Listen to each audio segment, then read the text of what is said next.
Hello, everybody.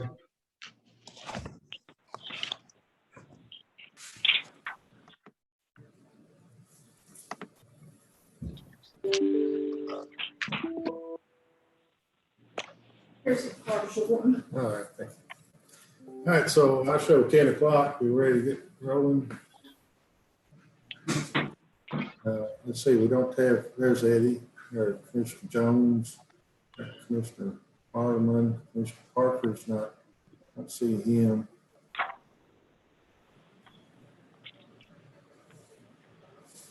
As far as I know, he is going to participate.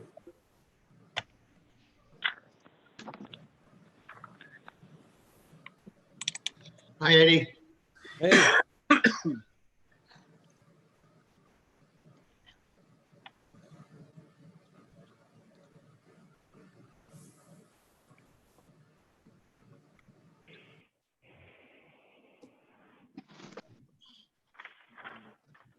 maybe Jeff is still on his Rand Paul meeting. It's over. Say what? Were you on the Rand Paul call? Yeah, I saw they asked Jeff Parker's question. I don't know if he was on or not. But I thought that was the best of all the calls I've suffered Yeah. through. Yeah. It was a good call. I thought he sounded good. He made sense. He did.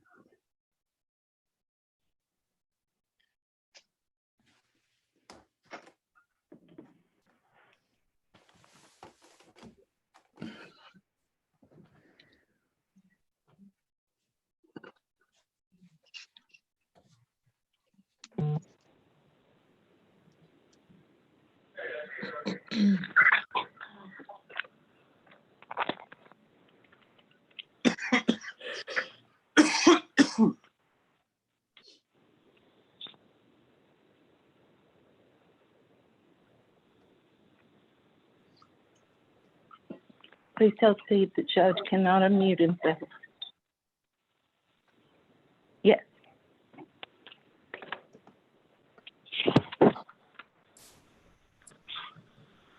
Okay, so we're still having that trouble with when I mute myself, it will not allow me to unmute myself. So I guess you just have to do without the mute button. I called Commissioner Parker.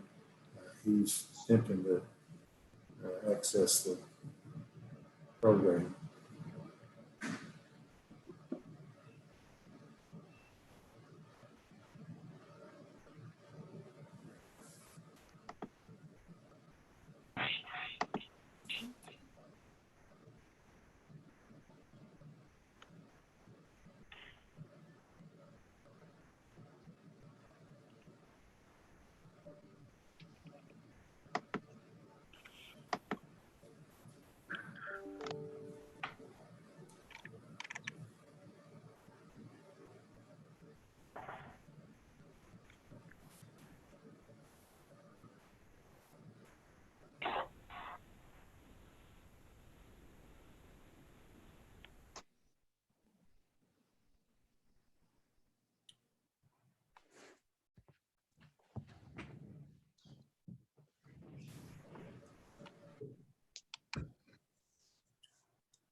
I'm going to step away a second, see if we can see what the problem with it is.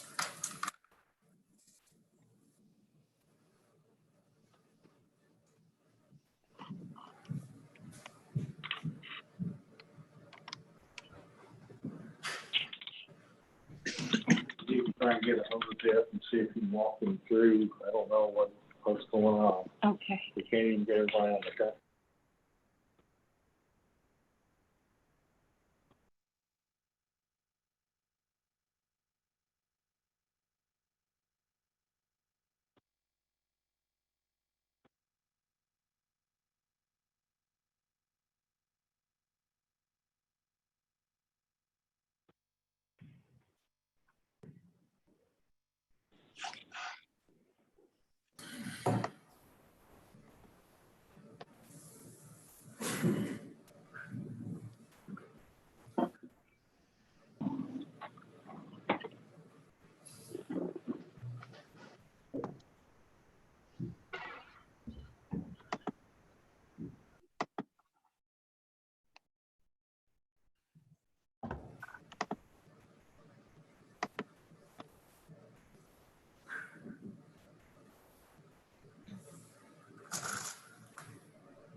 Well, I've got, Vicky is attempting to get in touch with Commissioner Commissioner Parker, and see if she can walk him through some kind of technical problem I think he's having.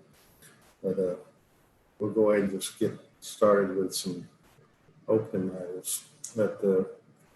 And so I've spoken with Steve this morning, and our plan is to address revenue only this morning,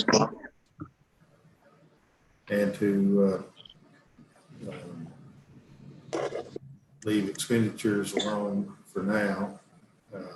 It's going to be the more difficult task, I think, to get our handle on what our revenue is going to be, given the unknowns of the virus and how that's going to affect and for how long. And so it can be tempting to talk about expenditures that'll need to come for another time. Once we understand revenue as best we can, I think understand is be a very loose term. It's some kind of wild guess, if nothing else, of where we're going to be financially, and we can start addressing what we're going to do to run the county in an efficient, effective way. This is going to really be the Steve Doolittle, Pam Thompson show, mostly. I think they understand the revenue far better than I, and I think probably any of us. There he is. Hello, Commissioner Parker. Hello, Commissioner Parker.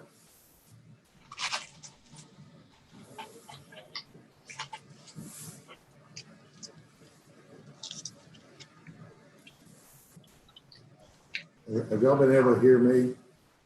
Yes. I can. Okay. Mr. Parker, you here?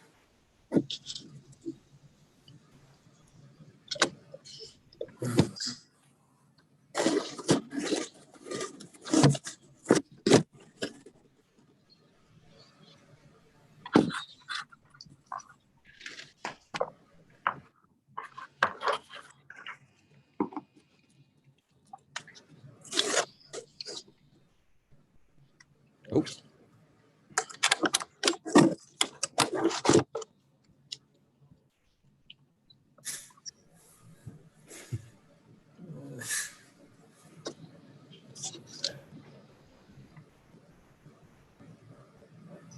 So where we were,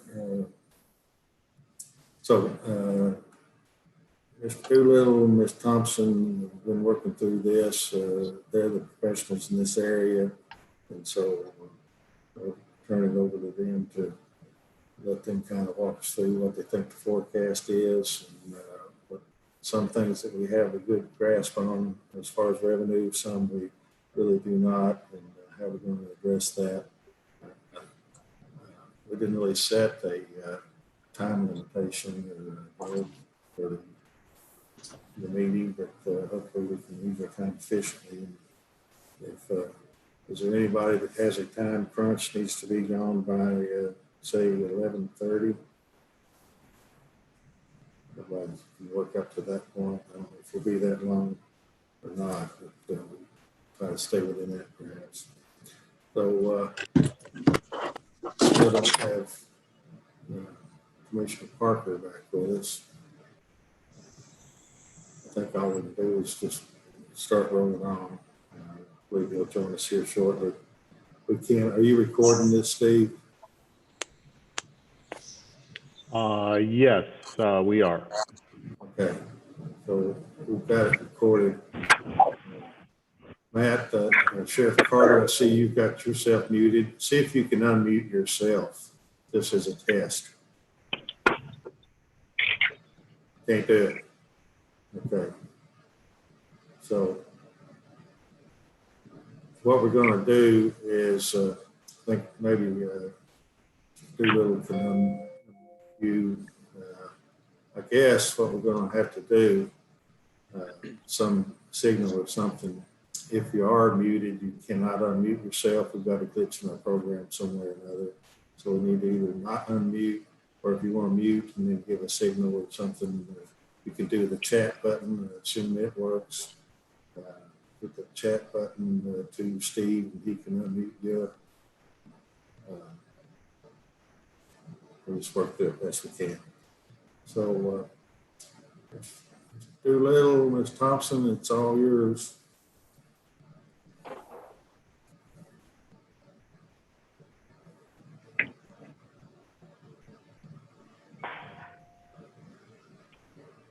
All right. Good morning. Let me get this presentation running.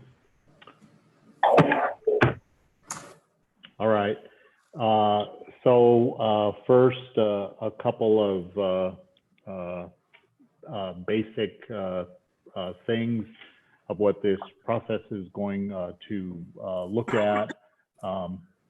We will start today with a presentation of draft revenue analysis.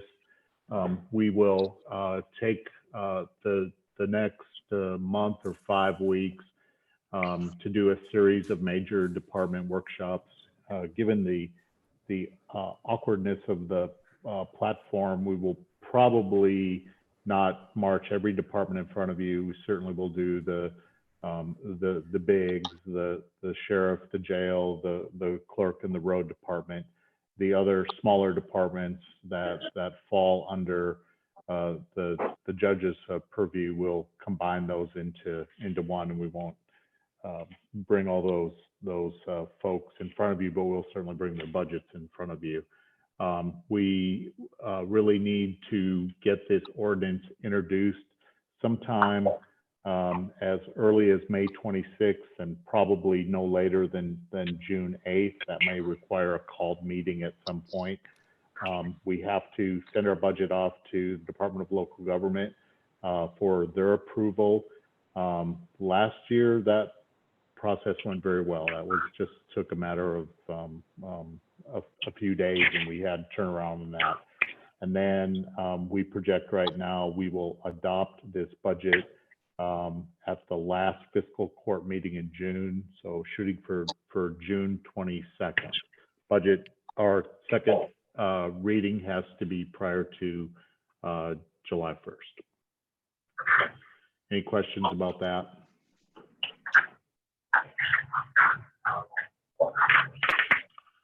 So when we'll try, when Pam and I are talking, we mostly will be referring to the fiscal year, that year that starts on July 1 and ends June 30.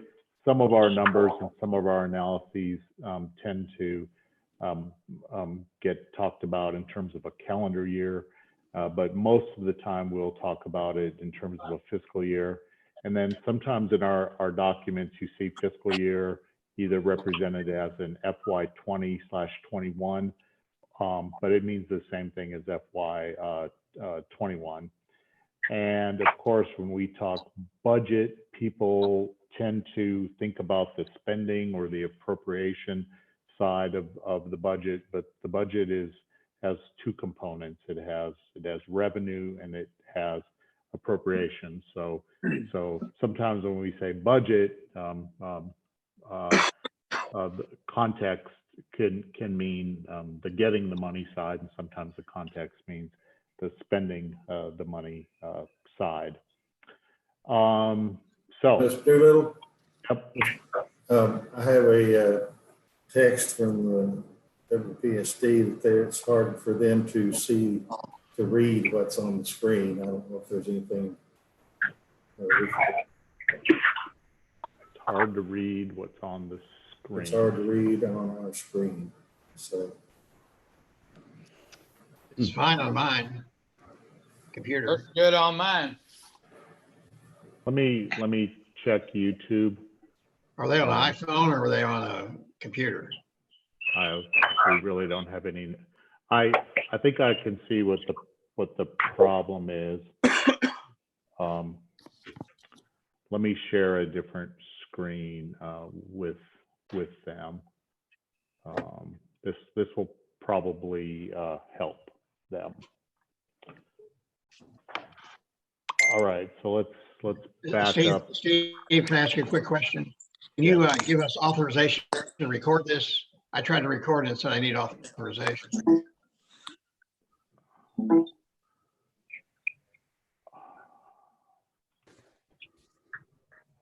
Hold on. You can do that. It's not coming to me, Okay. but I am recording the meeting, and it of course is being recorded right now to YouTube. So Okay, all right. there will be Okay. two ways to see that. And you will provide us with these slides? Yes. Okay, that's good. That's all I need to know. Thanks. Okay. I think that should look better for PSD right now. So let's go back a little bit. Let me restart this.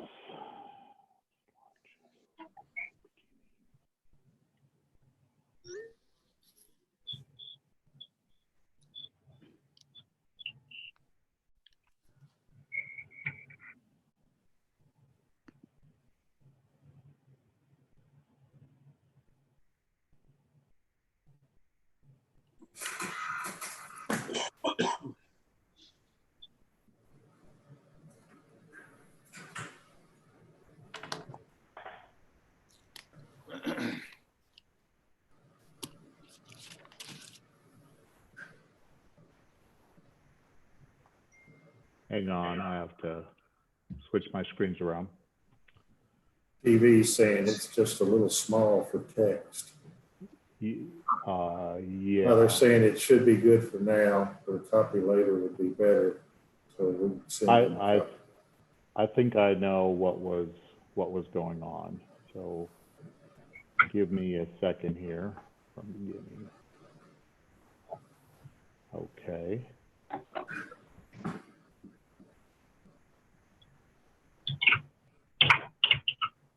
Got a new rock star anchor over there, and so we want to make sure and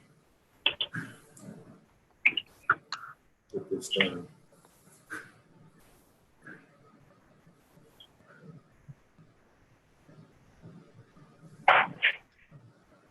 All right, I think we're organized now.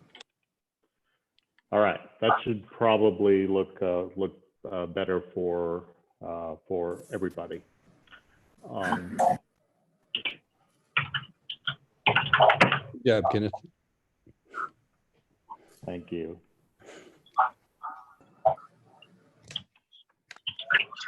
So I'll just run through quickly and pick up again right here. So the fiscal year that we're mostly going to be talking about today starts on July 1 and will end June 30. And of course, when we're talking about budget, it means both revenue and appropriations.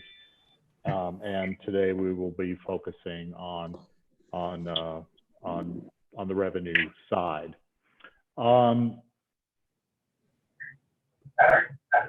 There is going to be a lot of unknowns related to the COVID crisis, and so we've tried to organize them and think about them in several different ways.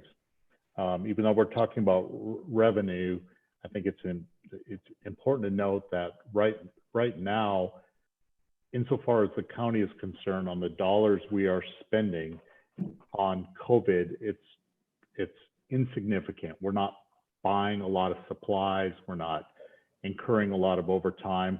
A lot of other natural disasters that have happened in the past require us to consume a lot of stuff.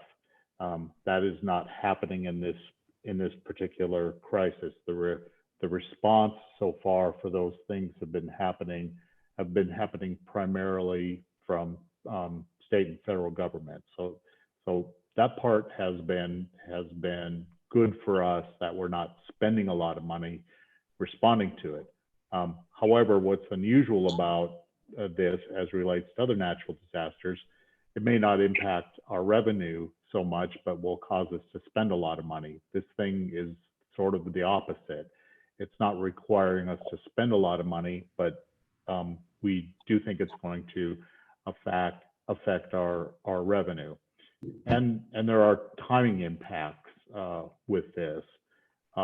Namely, or one of them is the delay in the collection of occupational taxes. So this is a big budget category for us.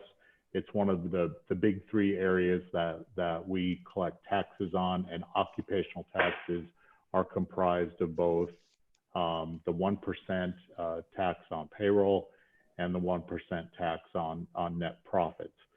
There are right now no delays in the quarterly collection of payroll taxes, but we've followed suit with both the federal and state governments to offer a delay in the collection of net profit taxes. So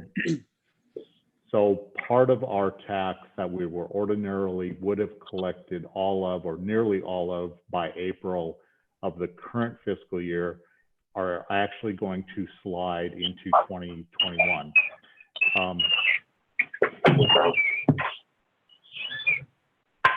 Hey, Steve, I think maybe you're going to have to mute all of us, and you're going to be talking for a while anyway. We're getting a lot of feedback from somebody, unless you can determine who it is we're getting feedback from.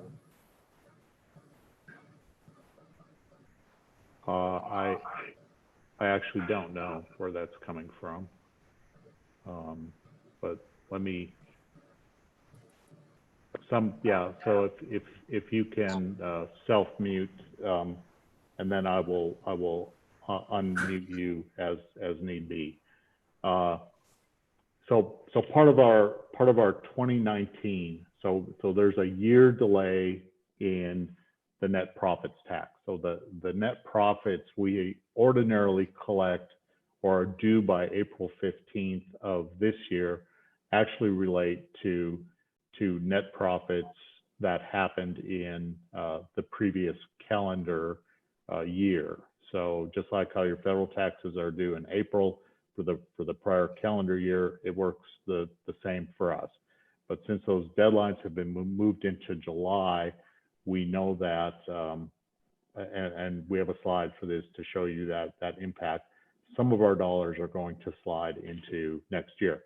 So there will be a timing impact that will affect both the current year we're in and next year. Also, the state has announced that the property tax calendar has slid 2 months. That is okay. We don't think it's going to have a significant impact on the total amount. We don't even know how far the slide will be, other than the beginning of it seems to appear to be 2 months. Will that actually create a collection being 2 months later? I'm not sure I understand that just yet. Where it may have an effect on us is more on cash flow and those operations.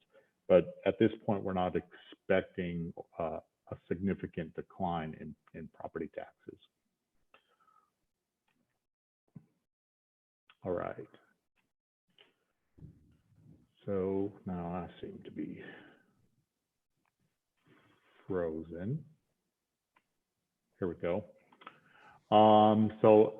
Other revenue impacts that are going on. So property taxes will be delayed, but probably not reduced.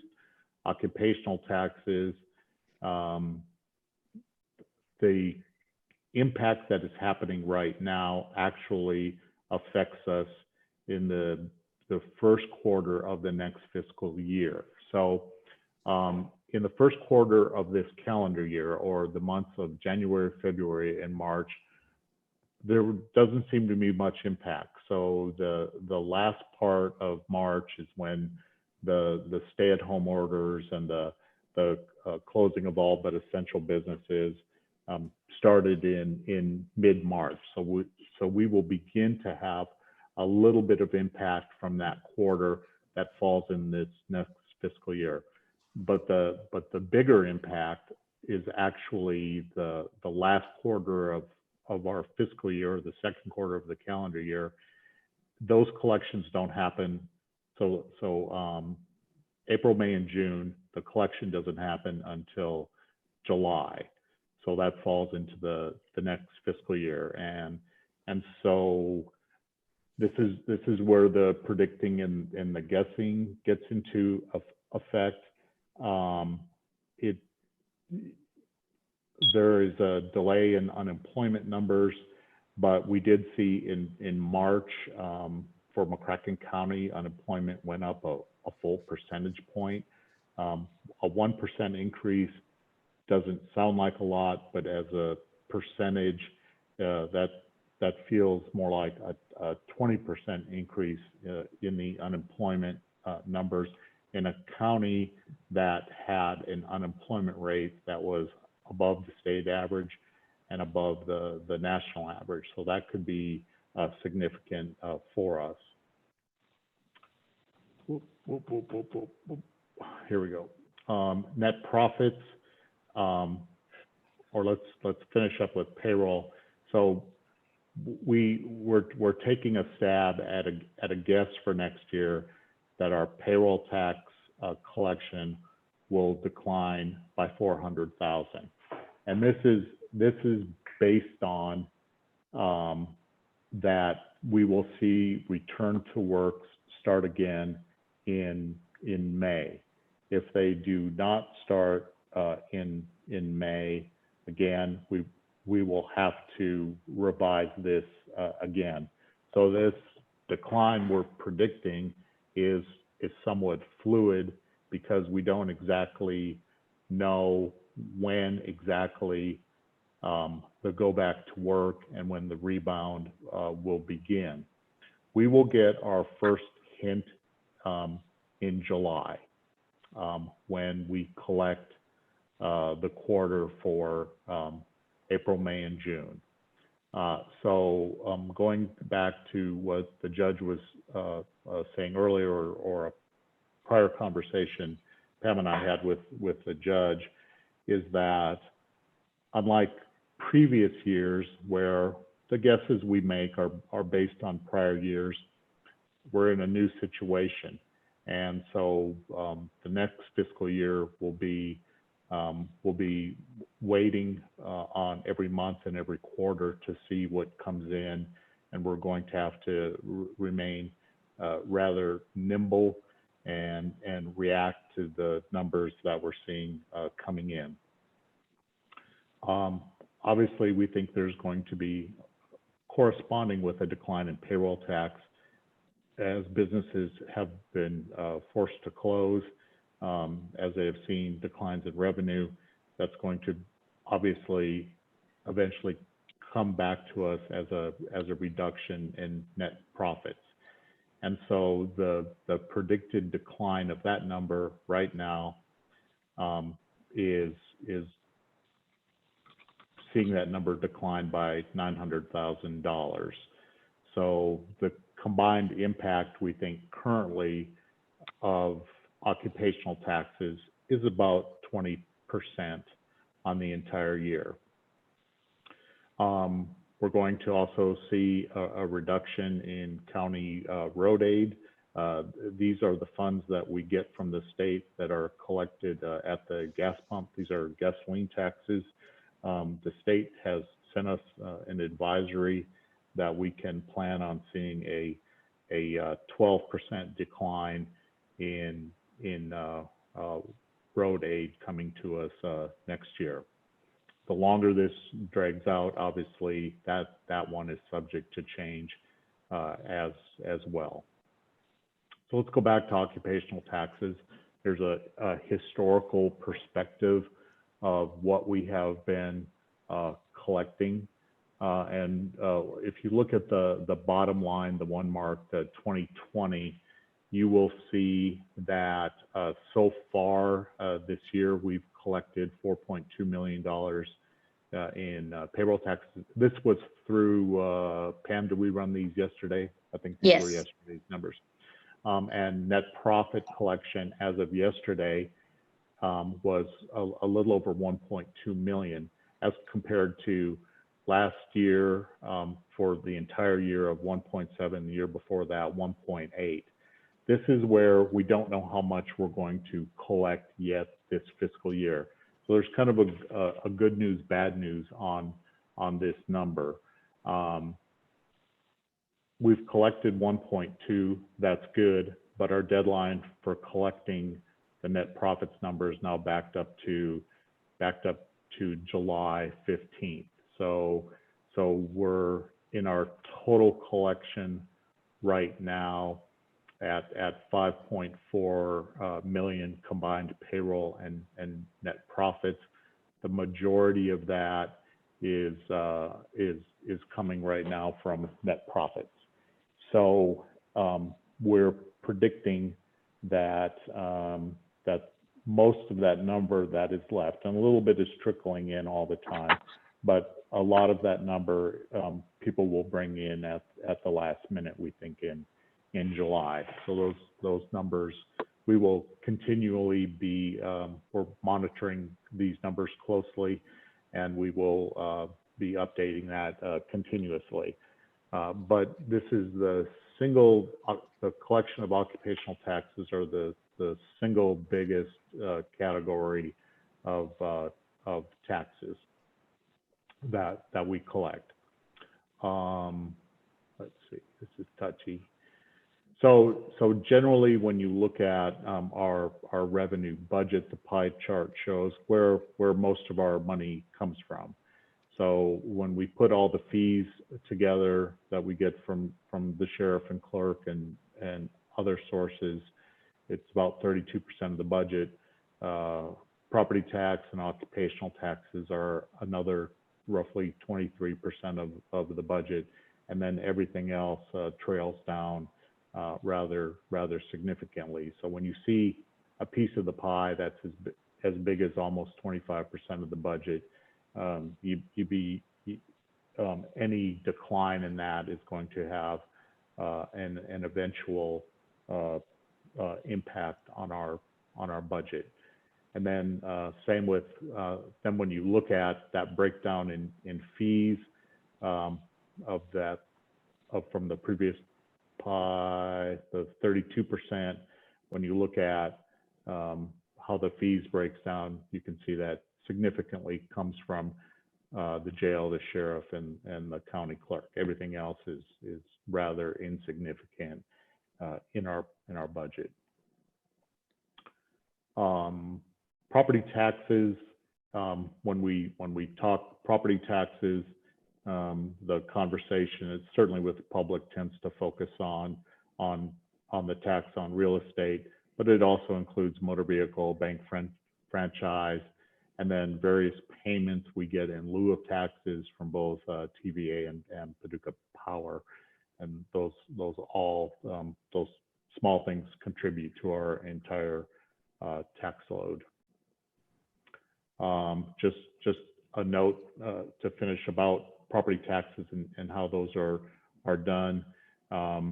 It's taxes property taxes are determined by the assessed value, which is set by the PVA times the rate, which is set by the fiscal court.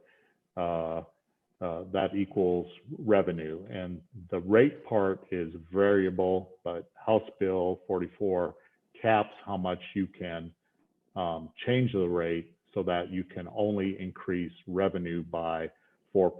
There's always confusion here.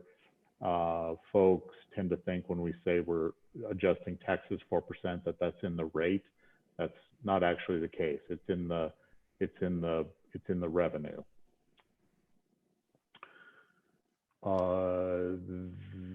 Any questions about any of this? So are we 75% through our income? Obviously, we're 75% through the calendar year. And Yep. we're at 5.4 and we budgeted 6.2 on occupational tax.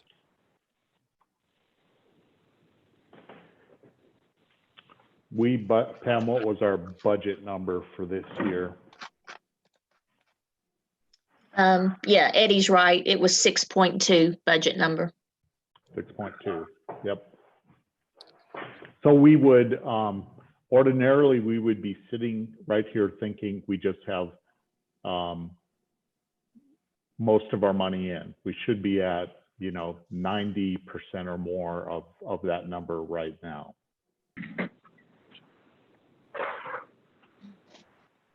Okay.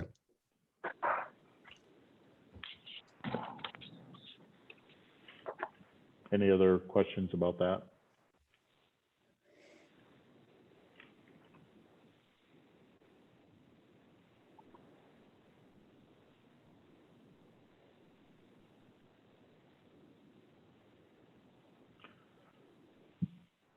All right, let's go in and I'm going to show you a different screen at this time and show you the draft numbers that Pam and I have plugged in, and we will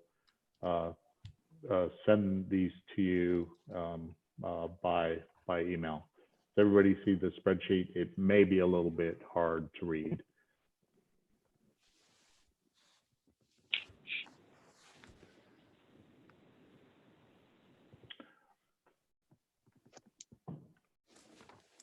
So based on everything that is going in right now, what's new and what can't we predict at this point? And one is the insurance premium tax. I want to focus on that one. We think, above what I've highlighted, the property tax, the various property taxes that we collect are fairly predictable, and we don't think are going to change that much. In the 4.7 for property tax, that includes budgeting for a 4% increase in revenue on that number. Occupational taxes, based on everything we think we're looking at right now, we are predicting that number is going to be $5,556,000. So why isn't that Doolittle said it looks like we're going to be down 20%? Why isn't that down a full 20%? That's because I think that between at least 400, if not 500,000 that we would have collected in this fiscal year will actually be next year. So that's why that number doesn't look smaller. It's because it's coming out of this year. Insurance premium tax right here, I'm going to highlight. We looked at when we went through the discussion and during the imposition of this tax, was how much is it going to be? For budgeting purposes, we are budgeting a little over $1 million. And the reason for that is this. We looked at the competitive set of counties and tried to make adjustment of what they collect and try to make adjustments for what was going on here. We didn't tax health insurance, and then we had three different rates for the various areas of insurance. And then the other thing to keep in mind is this: in the next fiscal year, we're not going to collect a full year. We're going to collect 3/4 of a year. So while the tax will be collected the entire fiscal year, we will only collect 3/4. And the reason for that is the first quarter we will collect. For the first 3 months of the fiscal year, we will begin to see that revenue come in October. For the next quarter, we will get that revenue in January. And for the next quarter, which is January, February, and March, we will get that money in April. For the last quarter of the fiscal year, March or April, May, and June, that money won't come in until July of 22. So there will only be 3/4 we will collect. So we took a conservative guess at what the gross is, and then took 75% of that number and said that's what's going to come into our budget this year. Does that make sense to everyone?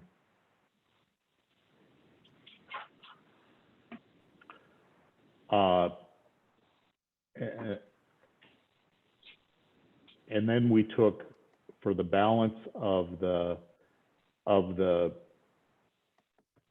general fund, of not knowing everything that's going to happen with the state. So many of these things come from state government. We know state government is also going to see a crunch. We have made some very conservative projections on the rest of these different items that come into the general fund. So even with the inclusion of $1 million new dollars into the budget and a slight 4% increase in property tax, we do not think the general fund will increase this year at all. The general fund will be more or less flat at $17,887,000 is our current projection on that. For the moving on to road, we're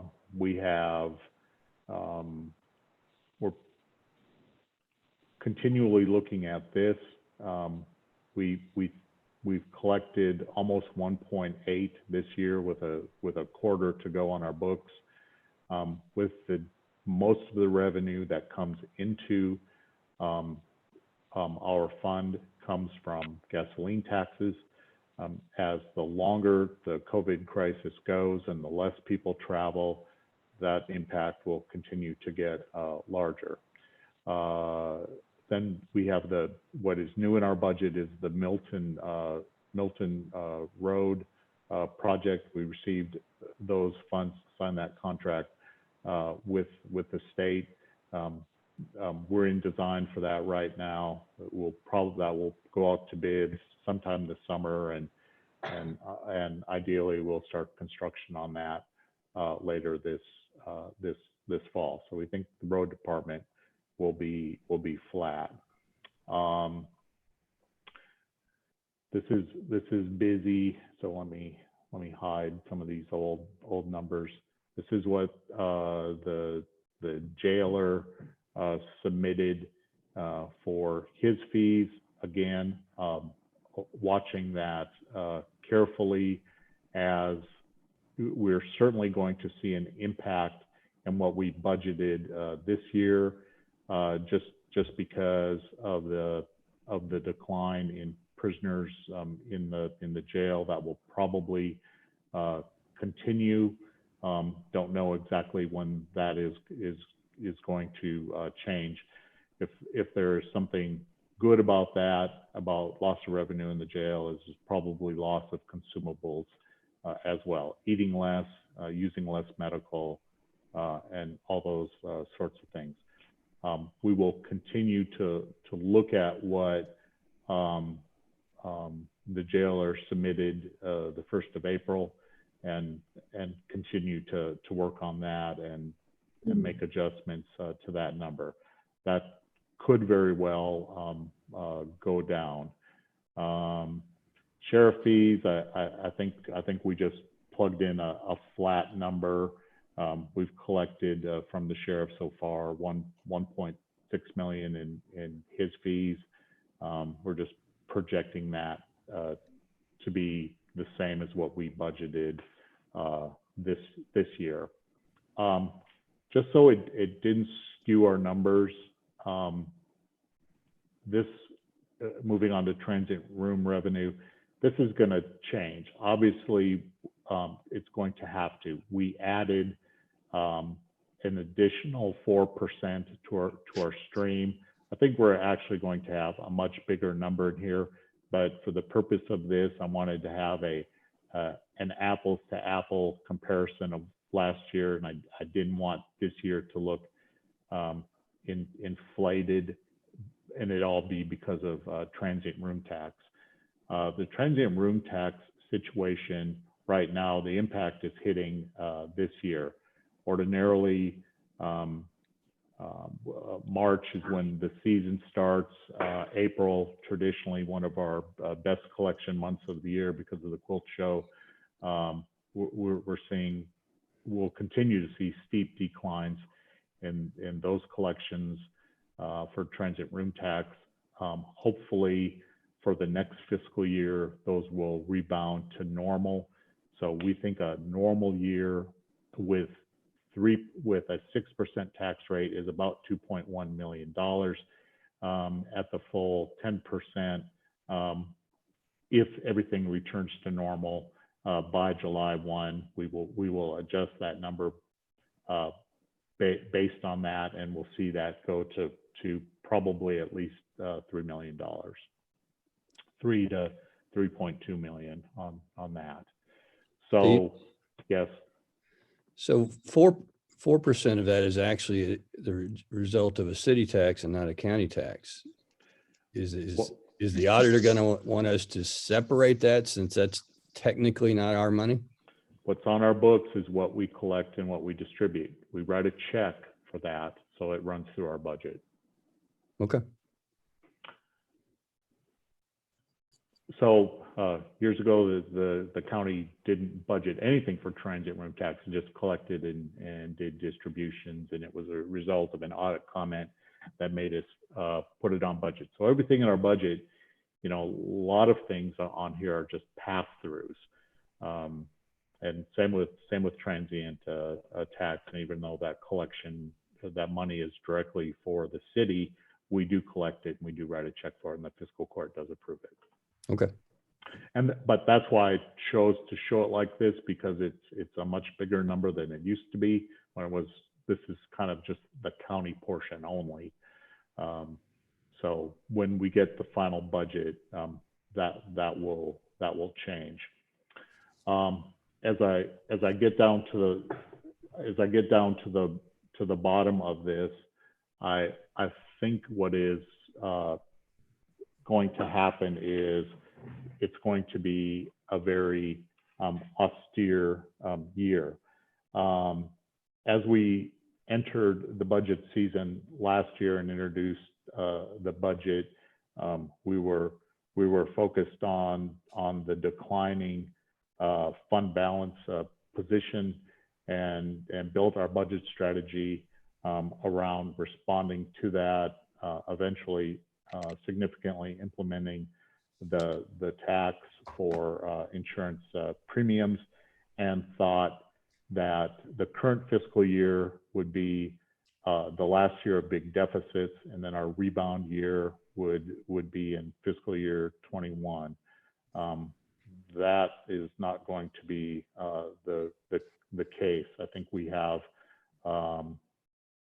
our recovery on our fund balance is now backed up at least a year, and that's if we begin to recover quickly from the COVID and the back to work stuff that is beginning to happen now takes hold, and the local economy recovers quickly.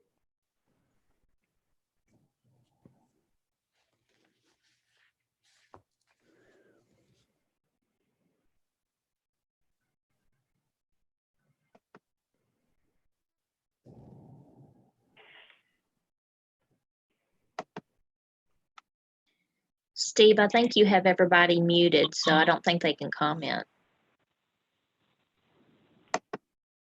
I have I Not think muted, so I'll take the floor. Okay, I do have a couple of questions, Steve, but I'll let Bill go first. go ahead. I was just going to ask you about the fund balance. We're better off in the fund balance now than we were a year ago, aren't we? I mean, we've got a fund balance of nearly 6 million. I know that's going to decline because of the reduced revenue from the next couple of months, but we're much better today than we were a year ago, aren't we? So let me talk about fund balance a little bit. Fund balance is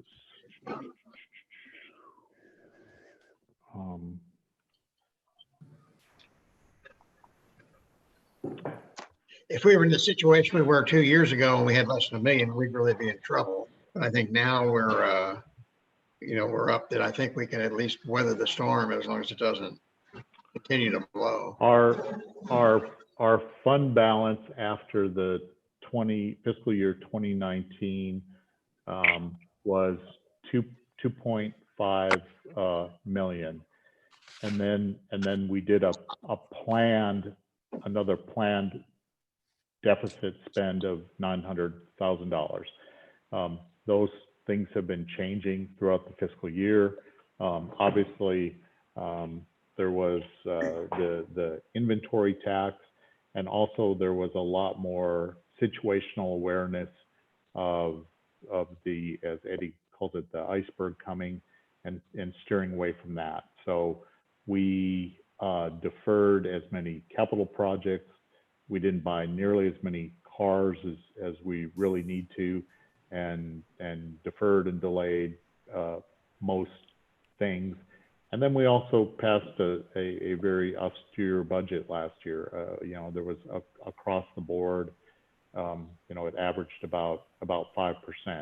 So when we took all those things into consideration, we didn't dip too low, but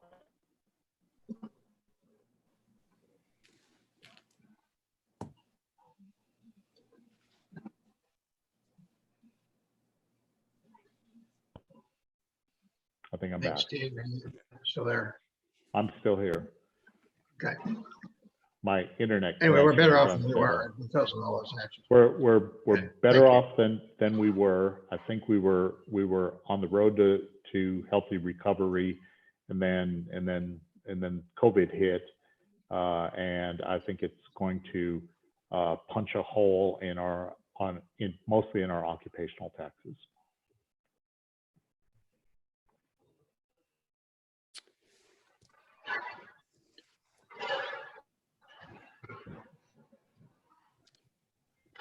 So I had a couple of questions. If now's a good time. Can you hear me? I can. Yeah, I guess I would like to see your math on the insurance premium calculation, not necessarily right now, but Okay.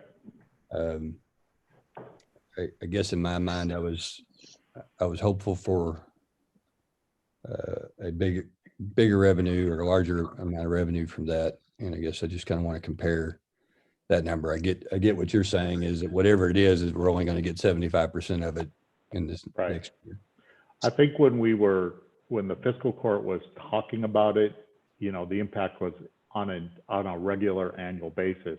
But the first year is weird because the first fiscal year you will only collect 3/4. So you're suggesting a 4% property tax, and that would increase the total property tax revenue by what? About $180,000, $190,000, somewhere in there. What did the inventory tax generate? What line is it?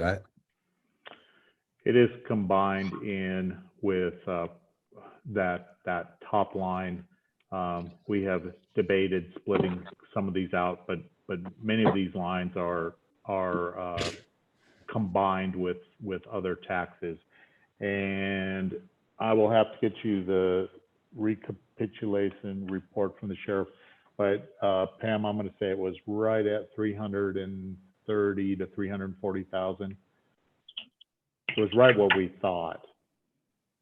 Okay. Because the PVA provided us with an assessed value, and we applied the rate, and and then the sheriff ended up collecting 95% of that or more. So right at 330, 335.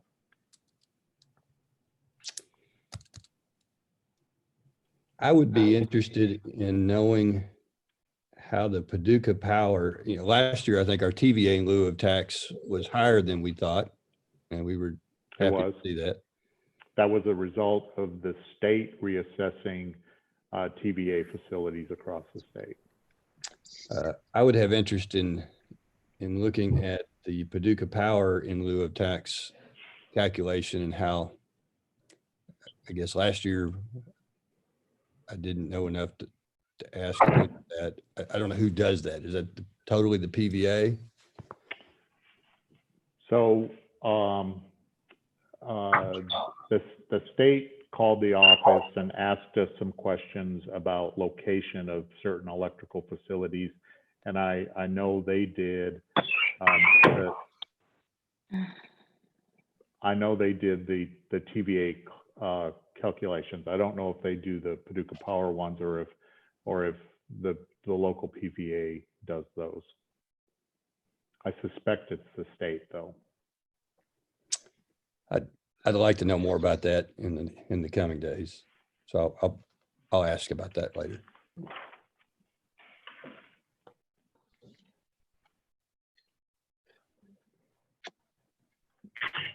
Be my own little latent way of getting back at the city over something.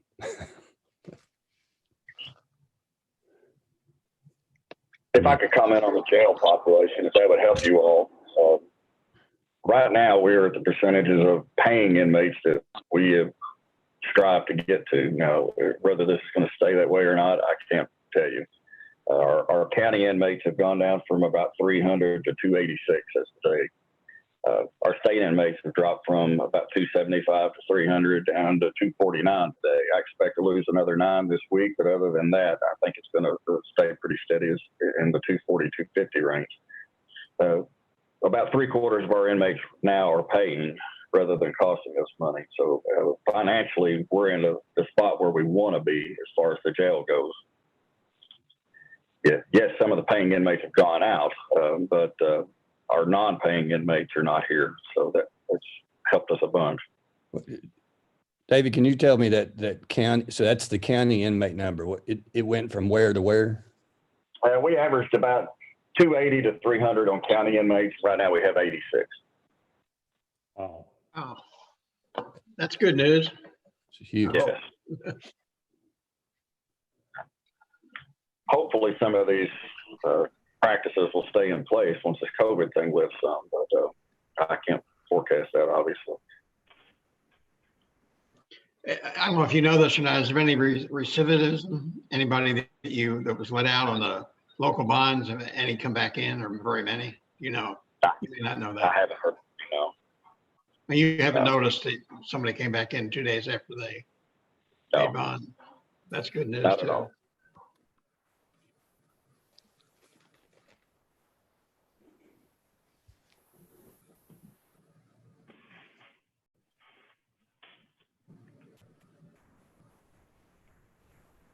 Oh, any other comments from anybody? Mr. Parker, anything? He needs to be unmuted. I think you can unmute yourself. Can you not? Need to unmute Commissioner Parker.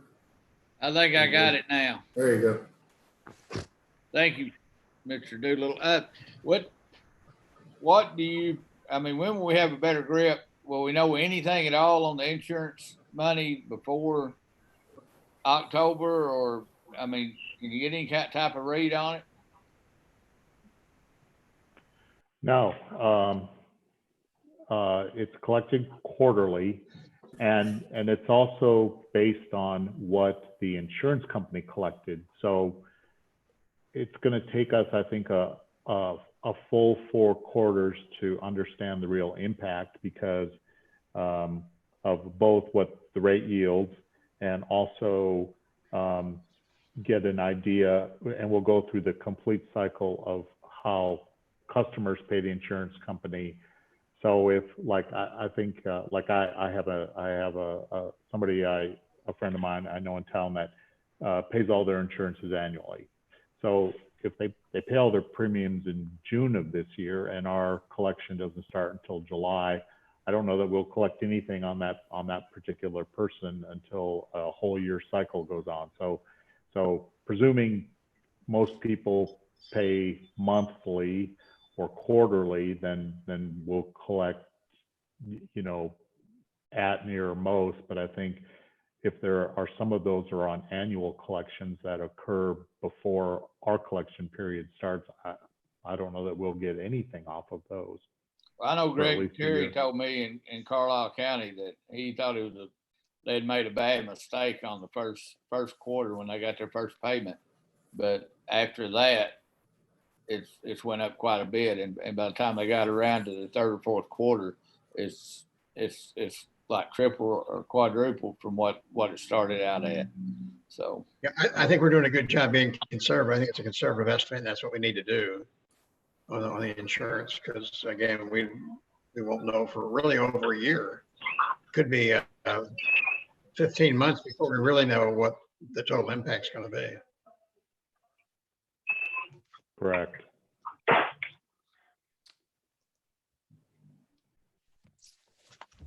So this change in the collection of tax, it's going to change our low month. Our low month has always been October. It is. It's going to move it. But we also normally start collecting, the sheriff starts collecting property taxes in November, and we start getting money in from the sheriff in early November. And maybe Matt can shed some light on that if he knows more about how the property tax schedule is being moved.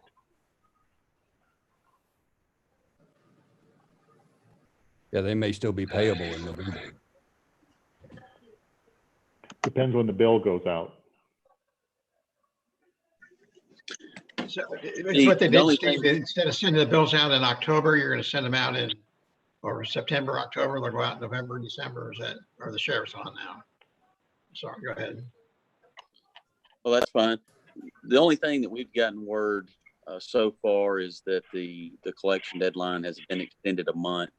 So as far as the fall to begin the 2020-21 tax collection, we don't have any information on that as of yet. So, Okay. so you're planning on sending out the card at the same time, and people will be able to pay their property taxes as early as November 1, which may leave October still as our low month. The last that we've heard, that would be correct. Unless something changes from that would be the current plan.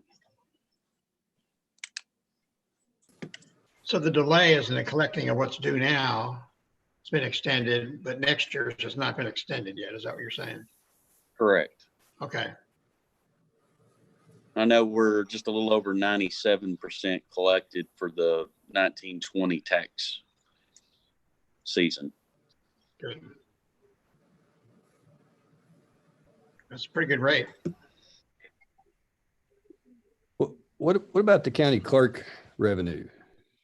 I know there was some, what are we anticipating with that?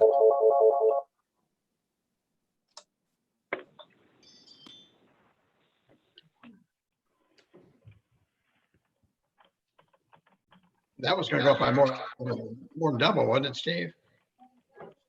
Well, we got that fee increase for our recording fees, which was, Right. went up significantly, yeah.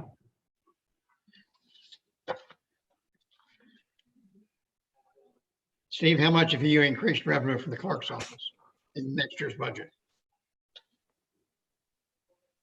I don't know, it's spread over several line items, so we'll have to look at that. I think we were thinking that, prior to COVID, that the increase was going to be substantial, and Julie, correct me if I'm wrong, but somewhere in the neighborhood of $300,000.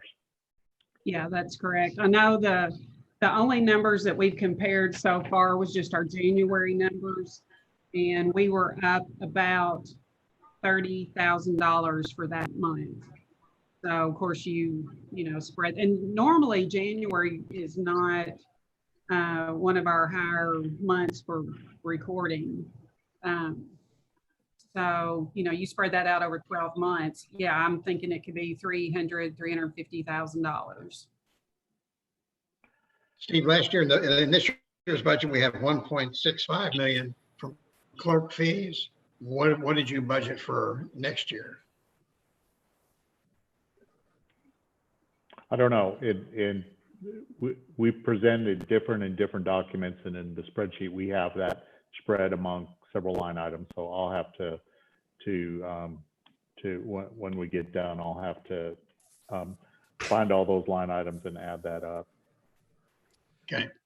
Did I read somewhere? But we did not do a significant the full impact of what we thought in January, because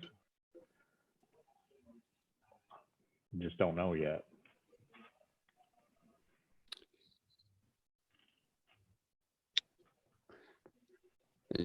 Julie, which fees, was it transfer tax and deed recording fees? What are the other fees that went up?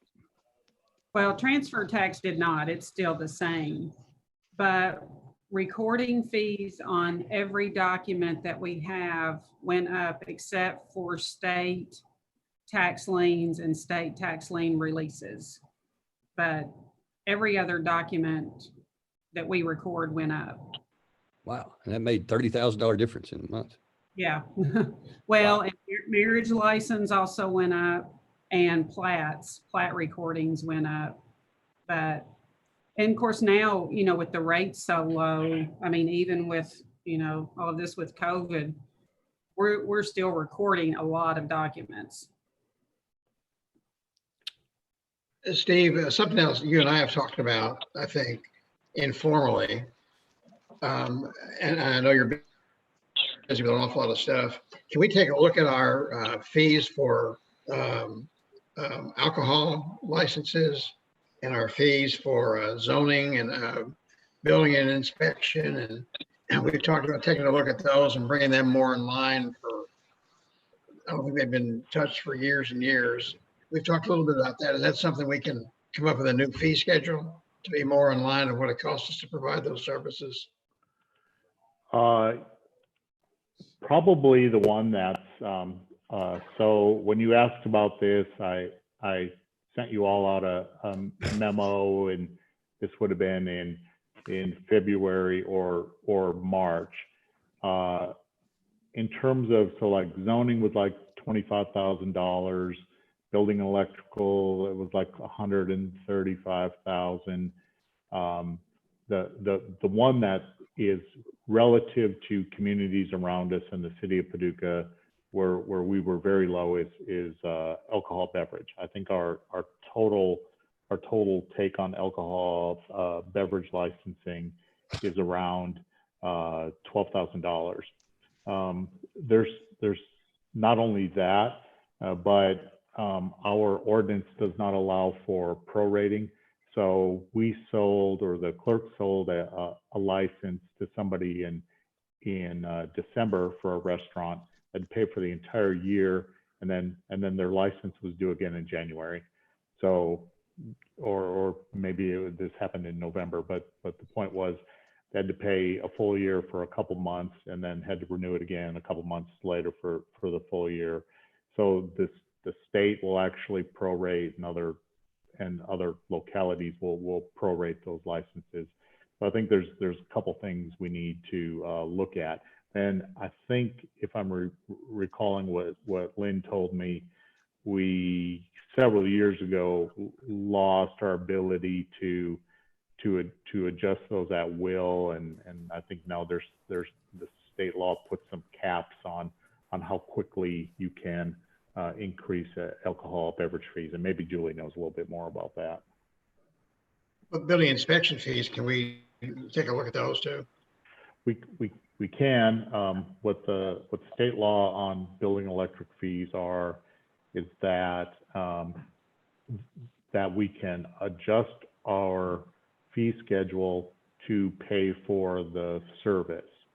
So if the department costs $200,000, you can set your fees to collect that much. You cannot make money off of that, but you can recover what your costs of your inspections are, with the theory being that development pays for development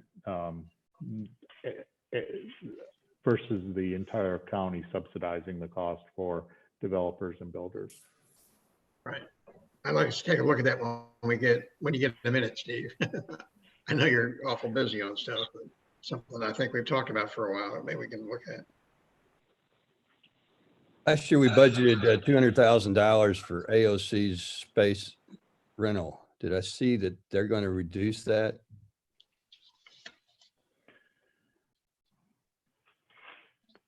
I don't think so. I think there was some, I think Pam drilled more down on this. There was some alarm statewide where AOC seemed to be saying they were going to reduce their space rental. We have two deals with the AOC here. First, they pay us rent based on a bond issue that was originally issued in 1997 or 1998 for the remodeling and the addition to the courthouse. Then there is another program whereby they share costs with the county based on how much of the courthouse they occupy.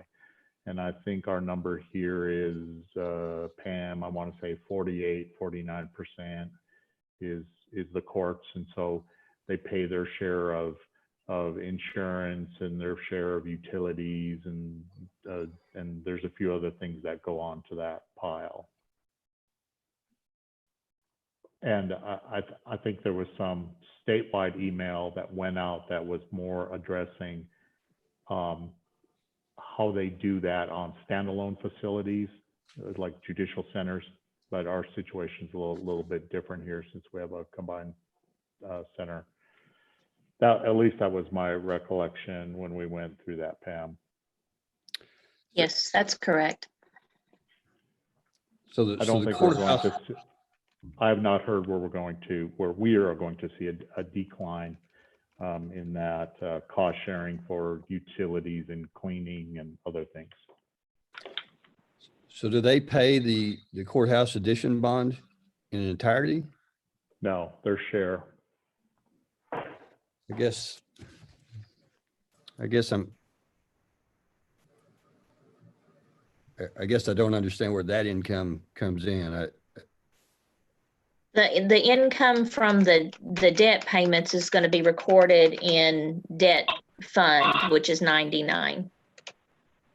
Oh, okay. Thank you. Anything else on revenue from anyone?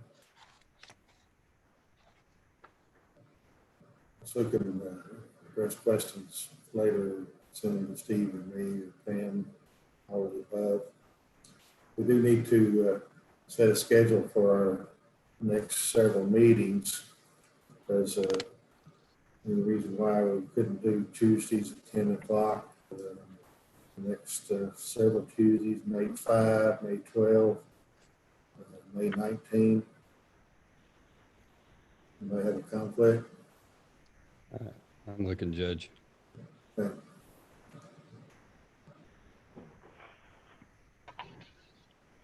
Right now, I'm good for those dates right now.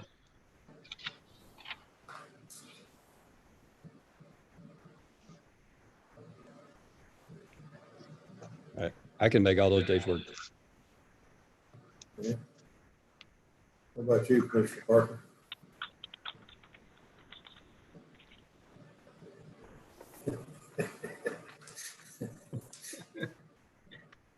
Thumbs We up need or to- thumbs down? He says, he just texted me. He says, for some reason, he won't unmute me. Normally, that's what they do to me, Jeff. There he is. All right. What the hell? We're anxious to hear what you have to say. You probably don't want to hear what I have to say, not at this point anyway, but what were the dates again?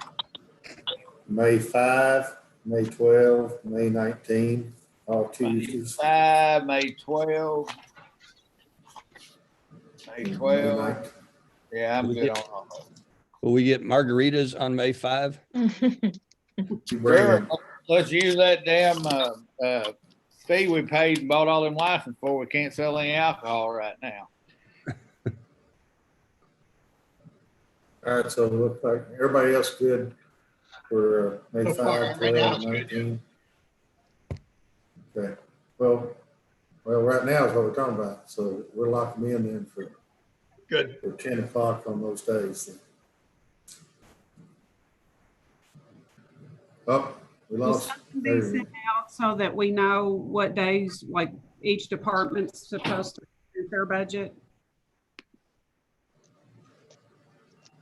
Yes, Yes. we will be sending that out. Okay. And Steve, you'll email us the, your slideshow and the financial documents, right? Yes. Okay. You have something, Commissioner Parker? No, I'm good. I'm muted. Okay. No, you're not. We're hearing you. I was. All right, If cool. we, No, I'm good. we hear you. I think Steve's messing with me. He turned me off and on, has he? I'm not actually doing anything.